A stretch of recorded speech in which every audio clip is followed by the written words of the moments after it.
Good afternoon, everyone. Welcome to the Sunbelt Business Advisors webinar, Reopening America's Business After COVID. I'm Helen Liu, President of Sunbelt Business Advisors. Our office is based in Silicon Valley, and we have been helping buyers and sellers for over 20 years. So after 3 months of lockdown, I know business owners like you are eager to reopen, but you may still have concerns about how to reopen and what procedures you need to put in place to protect your business, your customers, and your employees. So to help you, we invited our guest speaker, Brad Hayes, President and CEO of North American Commercial Capital. So this is just one of Brad's many titles. Brad is a veteran entrepreneur and business consultant who runs several platforms supporting small businesses across the U.S. So today, Brad will share some valuable tips on how you can safely and strategically reopen your business after COVID. So without further ado, I will turn the microphone to Brad. Thank you, Helen. I appreciate the introduction. And again, my name is Brad Hayes, and I'm with North American Commercial Capital and also the NACC Advisory Group. And we're based out of Naperville, Illinois, which is just outside of Chicago. And we have a national footprint. We have clients in California and Florida and New York and obviously in the Midwest as well. And we help small business owners and C-level executives in two areas. We are laser focused on increasing your earnings, and we are laser focused on protecting your earnings. And let's see, there we go. All right. I always like to start out with asking a question, and now that you know what you know post-COVID-19, what would you do differently? And I don't want you to answer it right now, but write the question down and think about it. It's very important. Now that we all know what we know, what would we do differently? In January of this year, everybody's business plan was probably on a steady incline, a nice smooth path, heading toward their goals and profitability. And then it seems like all of a sudden out of nowhere, a few large craters hit our path, which caused a huge interruption and disruption in our businesses. And the first one was COVID, right? When COVID hit, businesses closed, other facilities closed down. And just when we're kind of getting used to being closed down, then we had civil unrest. Nobody saw that disaster coming. And now we're into storm season, another whole set of disasters. And then we're dealing with all these new government restrictions. And so it left us all in a big crater, and our profits went flat. And now we're trying to climb out of it. And, when you look at I don't know why it keeps going back. There we go. All right. So when we look at pre-COVID, everything was in line. Our market, our marketing, sales, cost of goods, our GPM, we had our expenses in line, and we were making some money. And then when COVID hit, it's just a complete financial disaster. I mean, nothing even looks the same anymore. It all got blurred. And what the goal is now, post-COVID, is to get our roadmap, to come back in line so that, we are making money again and we get control of our expenses. And the areas that we focus on is increasing the earnings and then protecting the earnings. And today, what we're going to talk about comes from a couple of playbooks that we have, and everything is new. The way we think about business is new, and we have to think about business differently. And so today we're going to be talking about some things in our book called Reopening America's Businesses, a financial turnaround. Also, we have a profit accelerator software where we help businesses look at their P&L and look at their operations and show them areas where they can start increasing their profit immediately. And then on the protect the earnings side, we're going to talk about customer continuity promise. And that is probably, even though it's on the protection side, is probably one of the best sales tools that your company could have. Again, a customer continuity promise. And then we're going to talk a little bit about an insurance claim guide. The FEMA and the CPA Practice Advisor and Nationwide insurance, and several other organizations all have a number of 68% of small businesses don't have a disaster plan. 68%, right? Well, there's 30,200,000 small businesses in America, and that means over 20 million don't have a disaster plan. And, you know, there's disasters come in all different sizes and shapes. There's natural disasters, there's man-made disasters that we have to think about.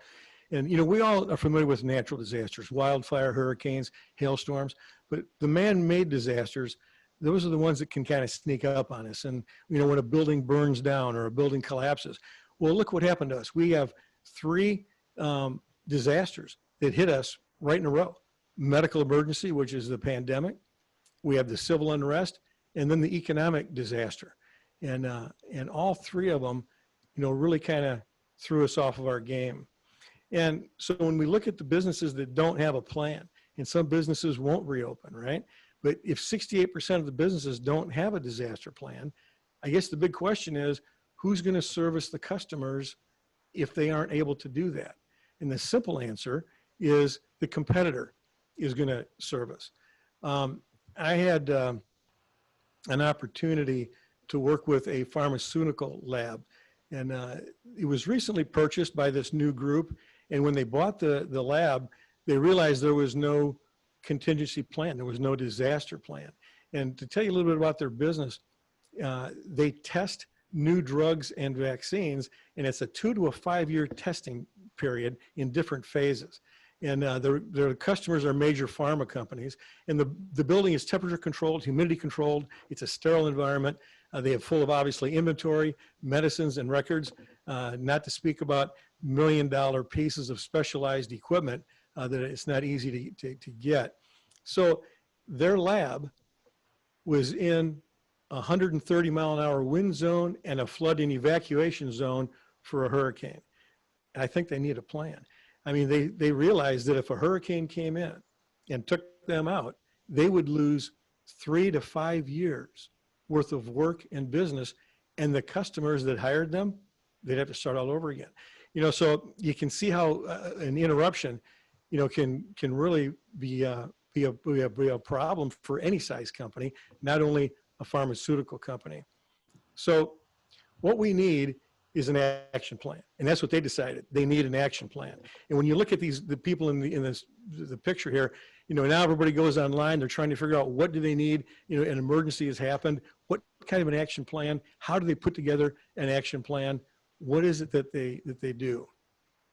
Well, you know, most business plans have a marketing piece, a sales piece, pricing plan, a communications plan, facility, but they don't have a what if plan. What if a disaster hits?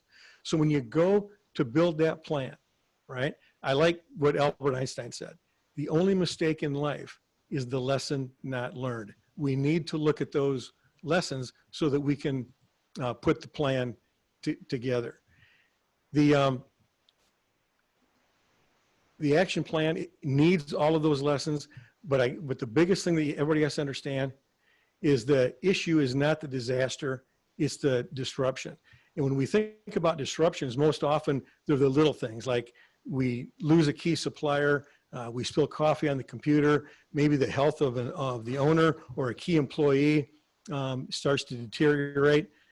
Simple things like the delivery van breaks down or the driver doesn't show up. You know, those are all disruptions to our business. But there's also positive disruptions, right?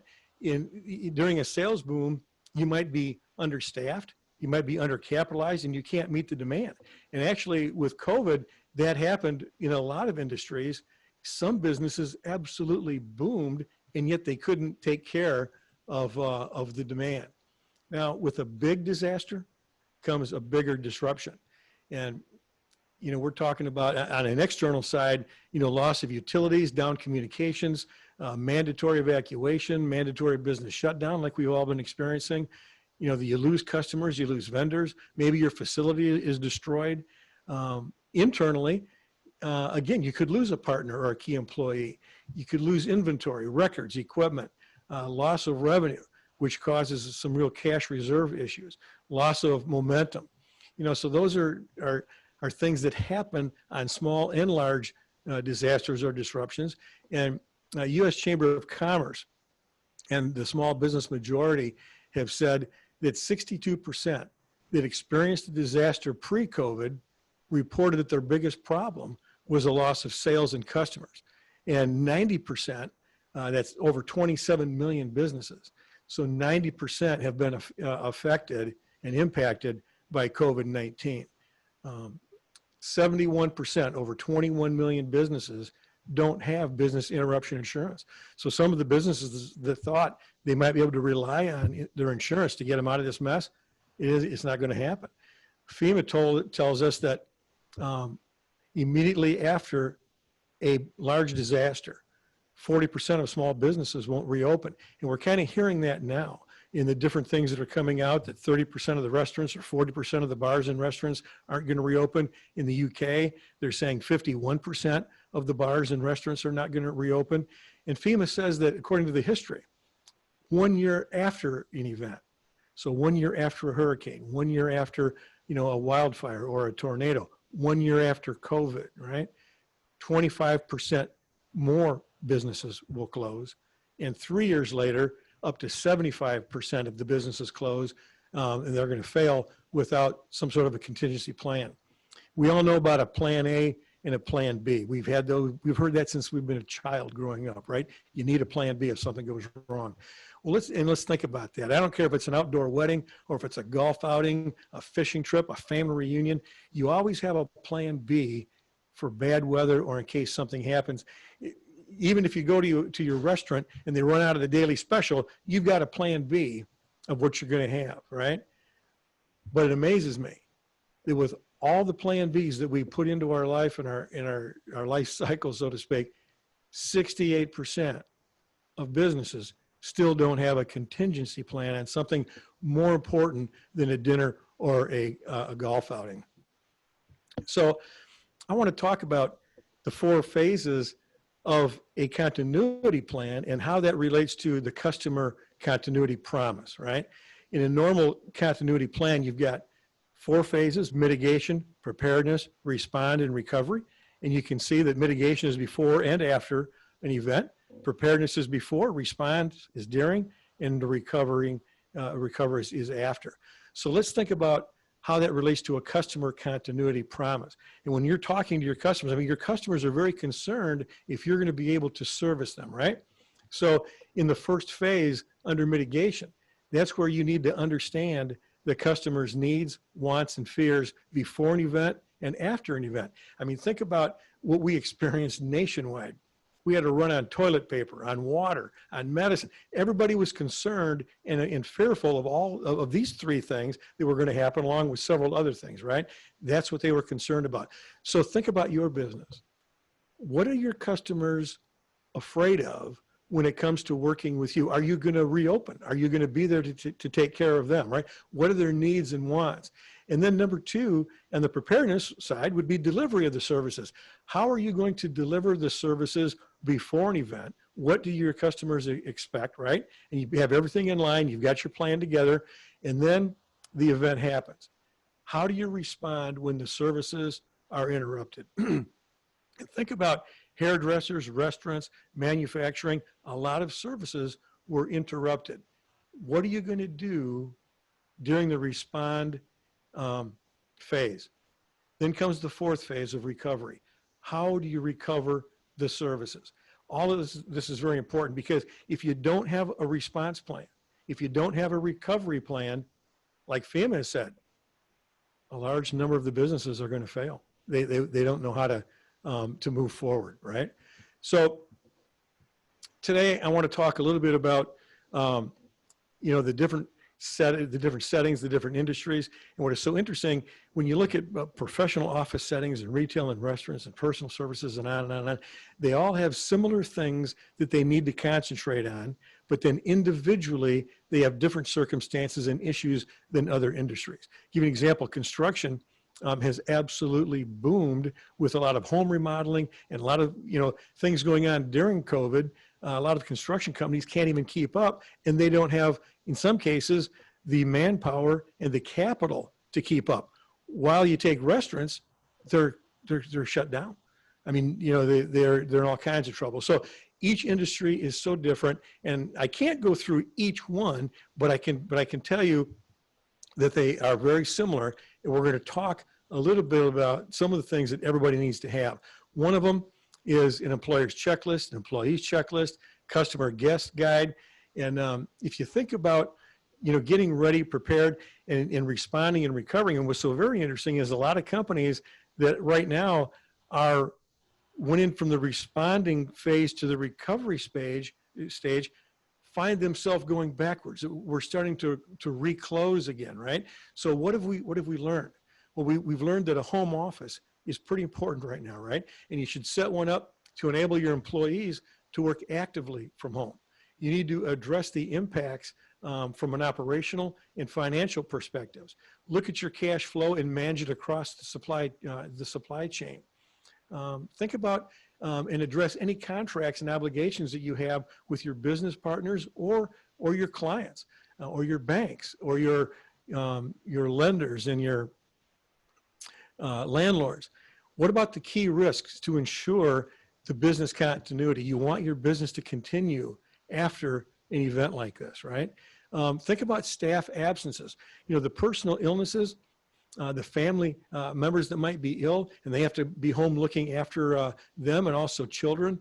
When schools are closed, they're going to reopen. Now we're hearing that there's going to be hybrid, schooling. Some kids go to school 2 days a week, they're off 3. Next week they go to school for 3 days a week, they're off 2. Well, what does your staff do? If your staff doesn't have childcare, you're going to have to consider, shifting their work schedules around to accommodate them. And frankly, some feel safer being at home, just like the government has been asking us to do with the shelter at home order, right? And then you've got the disruption to your essential services, information, telecommunications, financial.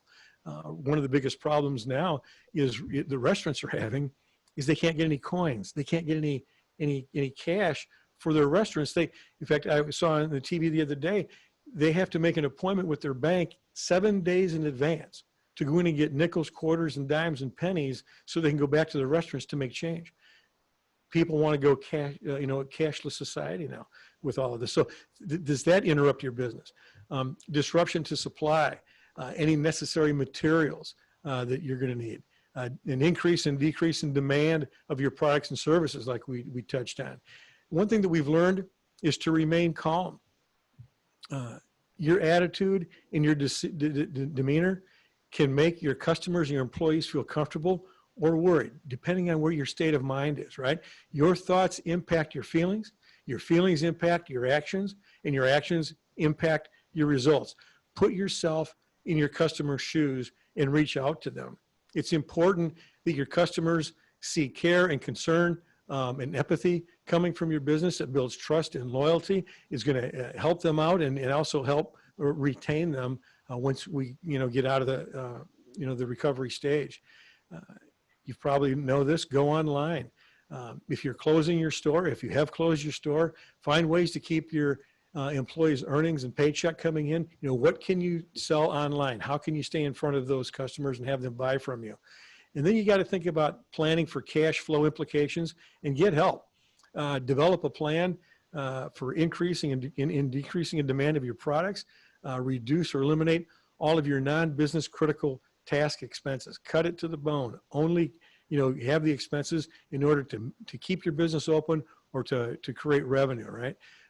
Identify essential revenue and critical employees and make sure they're focused on those business critical tasks. Reduce your staffing levels, and if you do, consider developing rotating work schedules to continue servicing the clients and maintain some level for the employees as possible. Eliminate excess inventory to generate cash. And now is the time to create and revisit your recovery plan. If you don't have one, create a recovery plan, because you're gonna need it. And with all the new information that we have coming at us, what needs to be updated in your plan, what needs to be changed, what human resources and financial resources are going to be needed with the new normal coming up, what government influences are going to follow us. I want to talk about your staff and customer confidence, because right now your staff and your customers are very, very concerned. So you have to consider when you reopen. And let's talk about, cleaning and disinfecting. Are you going to do it yourself, have your staff do it, or have a professional service come in and clean, sanitize, and disinfect? Learn the difference between the three, because there is.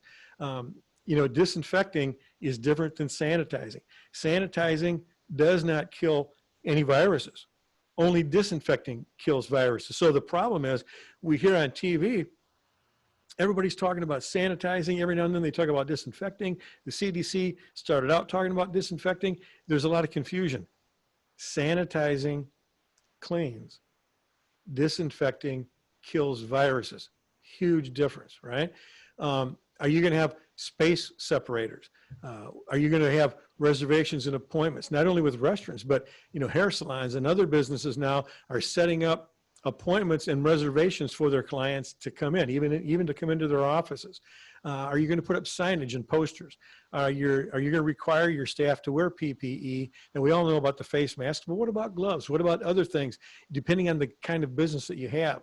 Are you going to take the temperatures of your staff and your customers before you allow them to come in? Are you going to mandate the 6-foot distancing? There's just all kinds of things that you need to think about. And then you need to communicate what your plan is so that it builds confidence with your customers and your employees.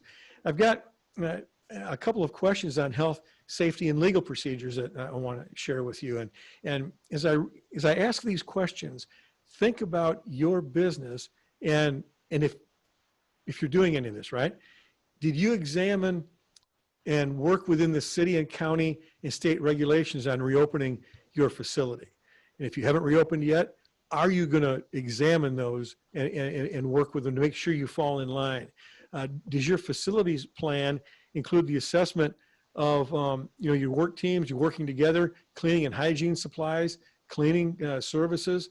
Do you have a health and safety policy guideline for your employees and your customers that include posting signs and developing physical interactions and hygiene and so forth? Are you using technology wherever possible? In other words, have you implemented a contact tracing application and prioritizing more prominent placement of your health resources? Do you have virtual office hours where employees can ask you questions on an internal website or an employee portal? Stay in contact with your employees, make them feel good, let them know you want to hear their questions and that you're able to answer the questions. So again, are you making that available to them right now?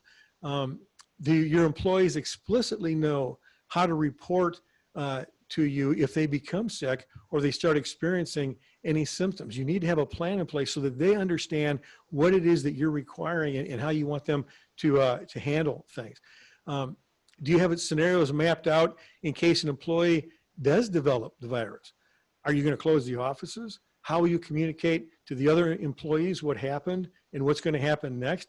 Be thinking about that next step. Do you have policies in place around paid sick leave? Can you shift the work or simply allow more flexible working hours for the employees to comply with your new employee guidelines? So there's a lot of questions. I mean, a big question is, do you understand your obligations under the Families First Coronavirus Response Act? I mean, it's law now, it's out there. Take a look at it, make sure that you understand what is expected of you so that you don't get yourself in trouble with your employees. And then obviously, do you stay up to date with the CDC, Occupational Health and Safety Administration, to look at their guidelines? We saw early on, the CDC was changing the guidelines, if not daily, at least weekly. It seemed like every time we turned around, they changed their stand on something. One thing that I want you to think about too, depending on the kind of business that you're in. Some business owners now are actually testing the levels of organisms in their building, and there's pieces of equipment that you can buy. It's about $1,500, but you can actually test surfaces and you can see the level of viruses and organisms that are in your building, on your doorknobs, on your cash registers, on your counters, and your desks, right? And there's a difference between electrostatic disinfecting and touch point disinfecting. Electrostatic disinfecting is done with a spray. It's under pressure. so that you can actually spray plants, your walls, your ceiling, your carpet, your furniture. Where touch point disinfecting is just what it sounds like. You go up and where high touch areas such as your doorknobs, cash registers, countertops, armchairs, the arms on the chairs, that would be touch point disinfecting. So you need to put a plan together. Are you going to spray? Are you going to touch point? Do you need to do one or the other? Or do you need to do both? They also have something now that's a handheld germicidal UV light wand. You might want to look into it. You can find it easily on Amazon, where you can actually go over the, your keyboards, your mouse, your cash registers, other important, equipment where people always touch, and you can actually kill the viruses with a UV light. I would highly recommend putting in a welcome back sign, and you can put it on the door, on the windows. You can have a printer make it up for you, and it's very welcoming. It tells people what you're doing. This property has been professionally disinfected for your safety and peace of mind is always a good message to let people know what you're doing. And obviously that's something you can put on Facebook and Twitter and so forth. We all know about the little handheld, thermometers. You're gonna have to pick one of those up. Those blue gloves. These are all lessons that we have learned. Several of our clients are mandating that their employees actually take their temperature, take a picture of it, and email it to the person in charge before they come into work each and every day to verify that they are well. We all know about the social distancing signs that go on the doors and the windows and on the floors outside on the sidewalk, inside the buildings. We've seen them. They're readily available. You need to get some of those and so that people know what you're mandating. We all know about the masks, right? And there's a big discussion. Do masks work? Do masks not work? And I have to tell you, at this point, I guess I really don't care if they work or if they don't work. It's what's socially acceptable. It's what your customers feel safe with, your employees feel safe with it. So whether you believe in it or whether you don't, if you believe in your business and moving forward, I would recommend, the masks. And one thing that I want to mention, I have clients that have their client are the hearing impaired. I want you to think about this for a minute.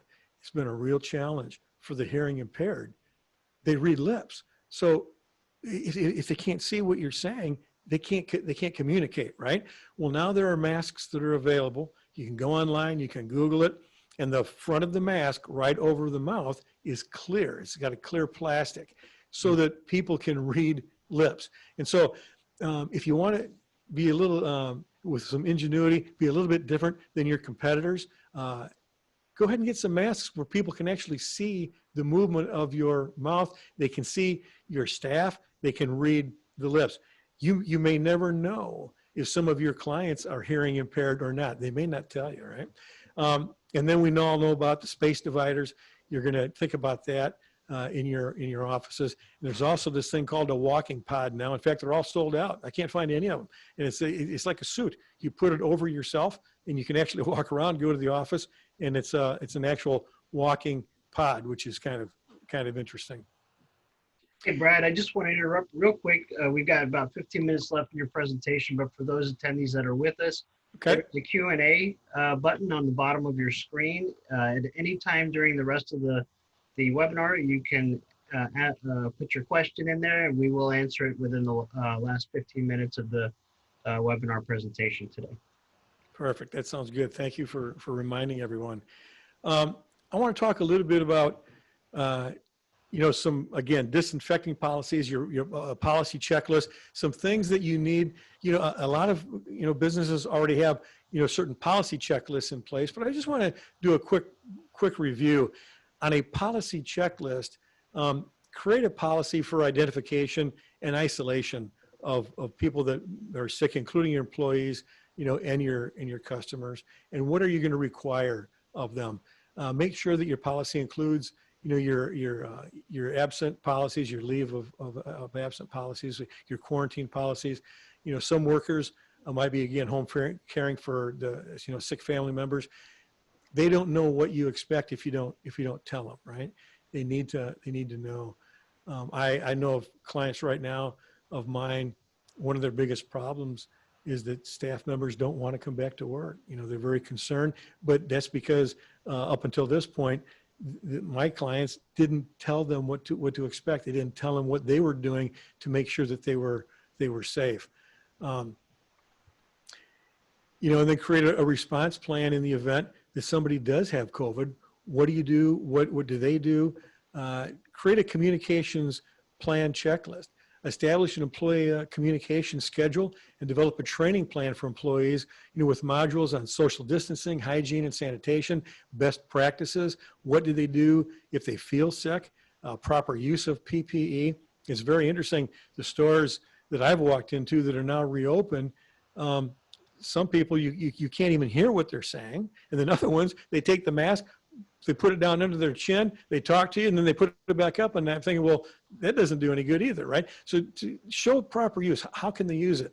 You know, educate the customers on your new policies and practices, and develop a marketing plan for customers that addresses what you're doing. I can't stress how important it is to let your clients know you have control of this, you know what you're doing, you're concerned about them, and communicate this to them, right? And also communicate with your vendors and suppliers. What are you expecting out of them? Maybe contactless drop off. You know, talk to them and tell them what they expect. You know, restaurants, supermarkets, convenience stores, you've got a lot of delivery people coming in and out. You've got FedEx showing up, UPS showing up. What do you expect out of your vendors and suppliers to keep your staff and your clients safe? And then communicate that. And then definitely update your website and social media with your new policies and procedures, so that they, you know, again, everybody can see that you've taken control and you've made a safe environment for everybody. And you know, everybody needs a facility plan checklist. And I'm going through these, you know, kind of quickly. You know, these checklists are much longer. I'm just bringing out a few points of things that you need to think about. But on your facility plan, again, post signage about your policy changes for customers and employees, provide tissues, no-touch trash receptacles, set up a sanitizer or even hand washing stations in convenient locations around the business. Maybe remove unnecessary touch points. You know, I've been in some restaurants now in Illinois that they've opened up for only 25%, but the rules are you can't have any condiments, salt, pepper shakers, anything on the tables, right? So my wife and I walked into a restaurant, and then all of those condiments we're talking about were sitting on the counter, and you're supposed to go pick them up, bring them back and sit down and then replace them. Well, that defeated the purpose. So the owner didn't get the idea. What they're saying is put everything in disposable packets. So put the salt and pepper in the little packets that you throw away. Same with ketchup. Just don't move the other, you know, bottles around. That doesn't solve any problems, right? You know, remove, you know, maybe some tables and chairs, install, you know, barriers. So again, look at your facility. What do you need to do to create, you know, the social distancing and the safety that you need? An operations plan, you know, a checklist, a couple of things to think about before you reopen. You know, sanitize and disinfect. Maybe consult on your HVAC and your water systems, possibly increase the airflow or ensure that the fans are not blowing directly from one person toward another person. You know, now we're hearing reports that the virus is kind of spreading through the HVAC system. Even though there's only been a few reports of that, it's created some concern and fear in customers coming back into stores, restaurants, and office buildings. You know, so get proactive on that and then tell them what you did about it. We talked about purchasing face masks or other kind of coverings, and purchase the cleaning supplies and make sure it's the right cleaning supplies for your business. An office setting is going to be different than a restaurant, and be very careful what you're buying now.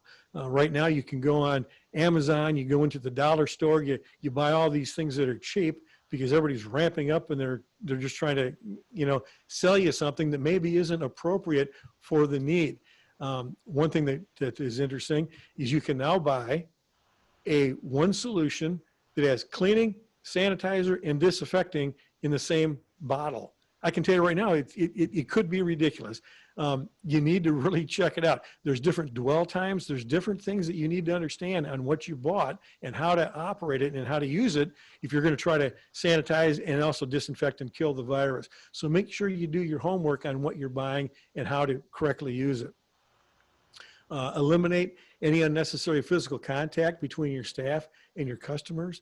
And maybe assign one or more staff members, ideally per shift, right, to take the lead on cleaning and disinfecting.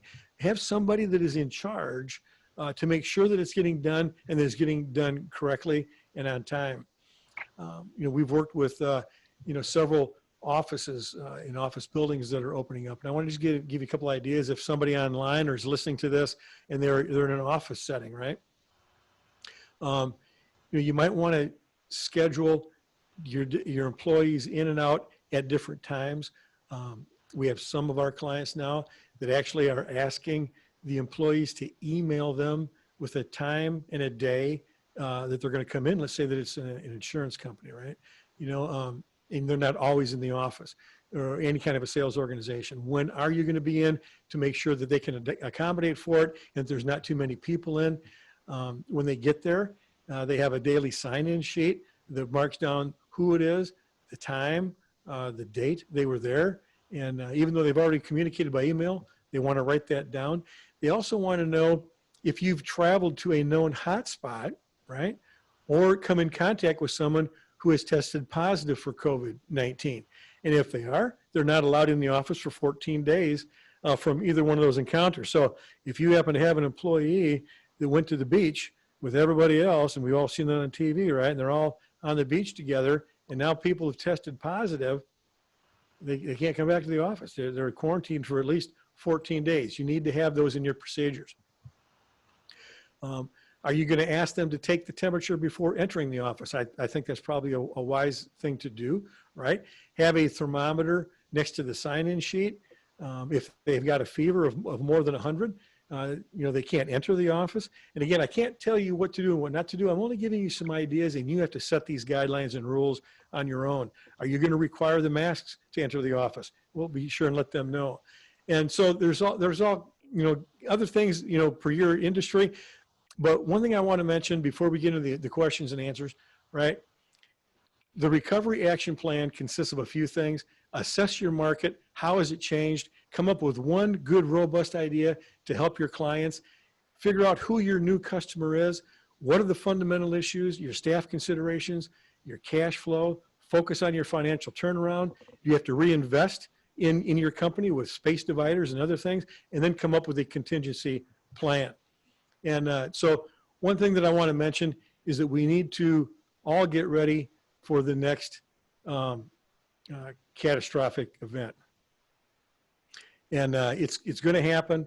We don't know when it's going to happen or what it's going to look like, but look at the customer risk, your customer needs assessment, do a facilities check, employee needs, vendor liability and reliability, insurance requirements, and look at significant absenteeism. Establish the emergency communication plan. Just kind of reviewing here, identify a customer coordinator, somebody in your business that will be specifically responsible to coordinate with your customers. Look at your vendor supply chain for disruptions. Check the changes in the way that you need to service your customers. You're going to have to change, and change in the way that you need, to conduct business. So when you look at the disasters, we don't know what they're going to be, what they're going to look like, but you need to get ready. And I guess the question is, next time, will you be ready? And I want to ask the question again in closing. Now that you know what you know, post-COVID-19, what would you do differently?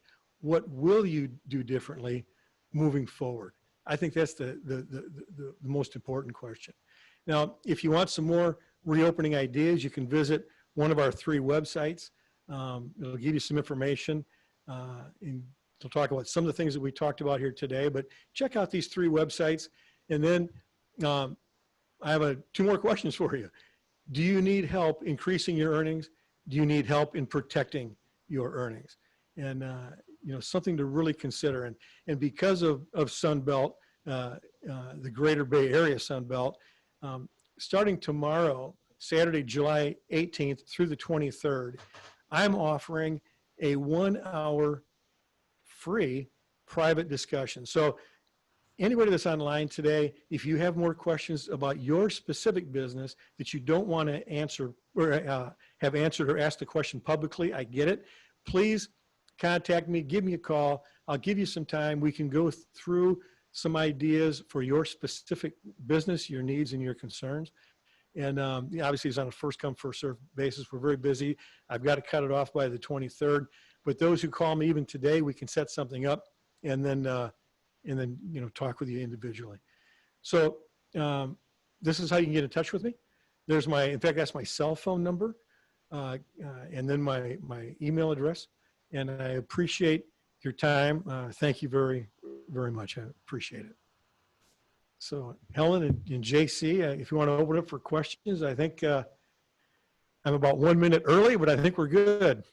Well, it was a great presentation. One of the questions we have right now is if the participants are going to get a copy of the webinar in print. So everybody that registered and participated today in the webinar will receive a PDF copy of the presentation as well as a link to the recording of the webinar so that you can re-review that. Other than that, we don't have any questions that have come up. So folks, if you do have questions, if there was something that you wanted more elaboration on, please feel free to ask a question. But Brad, it looks like you have you mentioned you have a collection of books. Yeah, we do. And actually what it is they're digital, tied in with workshops that we do, and webinars. So we can take people through a group or one-on-one. The one-on-one has been extremely popular because we can really, get into the weeds and get deep into, the concerns of individual business owners. And I think the one thing, since we have a few minutes here, I want to add, none of us know how long this is going to last. We don't know, are we going to reclose again? 30 states opened and now they're reclosing. So we don't know what the ups and downs are going to be, right? So I think the biggest thing the most important thing that a business owner needs to do is to plan how they're going to survive, give it another 30 days, 60 days, 90 days. This thing could go on for 6 months. We don't know. What do they need to do? How do they need to plan, for those 30, 60, and 90 days? Do they need more financing? Do they need more help from the government? What do they expect their employees to do? Planning right now is so very critical. If they have not designed a business contingency plan, you got to remember preparedness, mitigation, preparedness, respond, and then recover. If they don't have that, right now everybody's into the responding and the recovery. We've already missed the mitigation and being prepared. So we're kind of mixing everything together and trying to catch up. So if they don't do anything else, now's the time to work on the business because they can't work in their business. And when everybody's heard that phrase before, work on the business. Get your planning in place. Figure out how you're going to respond, how you're going to recover, and reopen. Yeah, that is something that's been mentioned by other people that we've had on these webinars right now during this time. Is now is your planning time, and I think your presentation really what it does, and the knowledge that you have, it kind of opens up people's minds about the possibilities that are out there and what you can do that's proactive and positive for your customers and your employees. And so I think that this was a very valuable webinar in terms of getting people to think. Well, it is. I tell you what's very important, JC, is the mindset. And I want to remind everybody, everybody on this call is a business owner or operating a business. Why did you get into business? Why did you do that? Right? It's because you had an answer. You had a solution to somebody's problem. We are problem solvers. We don't give up easily. Business owners, have this, we don't give up. I mean, so we're gonna figure this thing out. We're gonna make it happen, and it's been fun to watch the different industries and different business owners how they're solving these problems. Don't lay down. Now is the time not to give up. Now is the time to again get excited, get invigorated. Right? Businesses will be closing, but that's also creating more opportunities for other businesses and other business owners. Right? So now is the time to actually get excited about your business. Don't get depressed or upset about what's going on, right? So, Right. So, Brad, yeah, I have a question. So, if a customer comes to you and they have, questions on how to reopen, do you actually help them to set up the plan and point them out to certain resources so they can get additional help? Or how does that work? no, you're absolutely correct, Helen, and thank you for asking that question. Yes, we help design the plans of where they are, what they need, and what industry they're in. It's just like the example with the pharmaceutical company. We've helped restaurants, we've helped hair salons. We also put together a plan for the 8th largest school district in the country. So as I pointed out earlier, a lot of the fundamentals are the same, right? That they have to think about, but then we help them get into their business on things that they need to think about. And one of the biggest things that they need to think about is after they have their recovery plan, we need to increase their profits exponentially. We need to get those earnings up, and then we need to protect those earnings. Otherwise, it starts all over again. The next event happens, and they don't have a plan for the next event, or they're right back in the same situation again, right? So, yeah. So you're right. We do help them put those plans together. So is there one industry you're actually getting more customers than others? Not really. I mean, it's very interesting because we are a member of several chambers of commerce, and we have several networking facilities with all kinds of industries in it. And the business owners have the same question, the same concerns, and we kind of went through them. Safety for their employees, safety for their customers.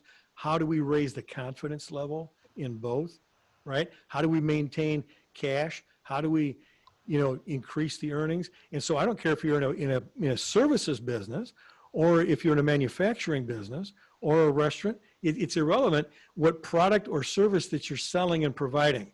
The basic business fundamentals are all the same.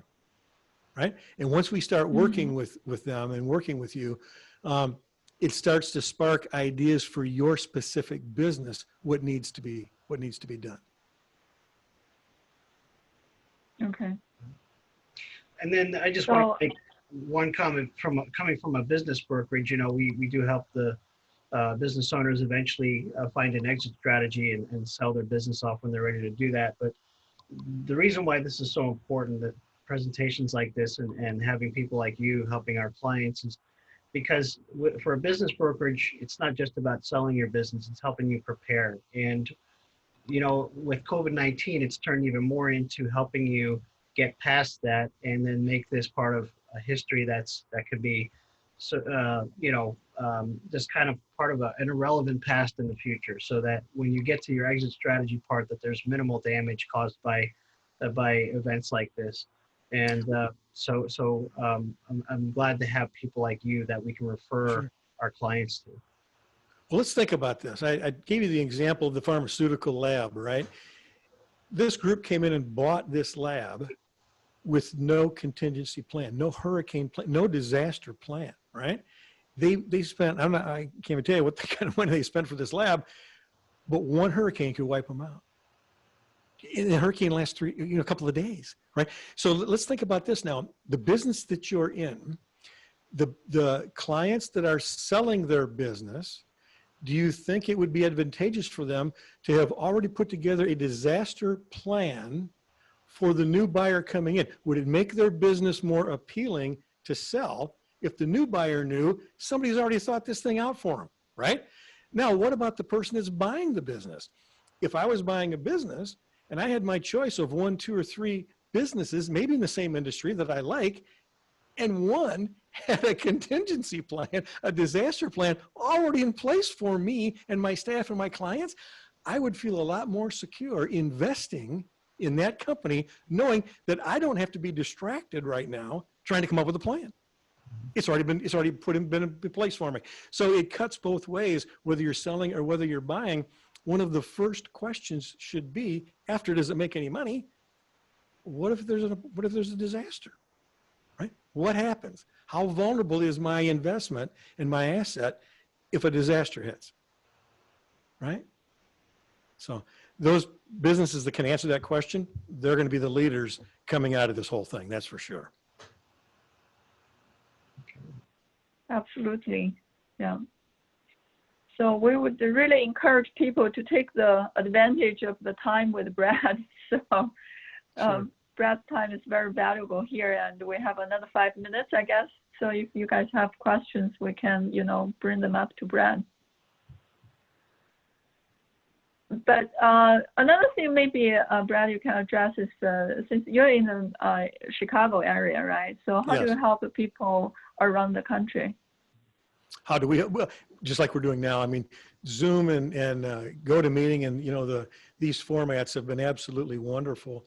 And a lot of businesses are now finding out that they can conduct business, via the, a Zoom meeting versus face-to-face. And so, through video, through online meetings like this, we're conducting business all over the country.